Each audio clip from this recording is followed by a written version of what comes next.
Manampy betsaka ny tanora amin'ny fitadiavana asa ny fahaizana asa tanana. Mbola maro ireo tanora no tsy marisika amin'ny fianarana izany. Tombony manokana ho an'ny distriktan'ny Vangaindrano ny fananana ivon-toeram-piofanana izay afaka mandray ireo vehivavy liana amin'ny asa tanana. Napetraka ary nomena asa makadiry ty departemanta ty. Dia ny fanofanana ny olona rehetra zay mila an'izany tsy akanavaka. Ny fiofanana am'izao dia natao faran'izay memora mihitsy zany fa iofana da volana lany am'izay. Nanitra ny famoahana ny andian'ny fahafito amin'ny ireto mpianatra no nampahafantarana ny solombavambahoaka fa tokony harisika ny vehivavy hianatra asa tanana.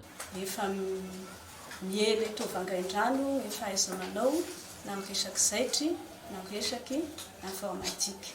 Mahafaly izany satria mitondra fivoarany ato anatin'ny distriky, mitondra fivoarany ho an'ny firenena misy. Rehefa miasa ataovy matiana ny asa, ataovy manara-penitra hoy filoham-pirenena Jaina Andry Rajoelina. Ambetindresaky n'io misy dikany io manara-penitra io, sanifa tanitany ny asa fa aniny araky ny tokony ho izy ahataman'olo magnano commande aminareo, ahataman'olo izay anatanteranareo ny asa izay sahaninareo. 7 mianadahy no nanaraka fiofanana izay naharitra enimbolana ka ny zaitra sy informatika no nanofanana azy ireto.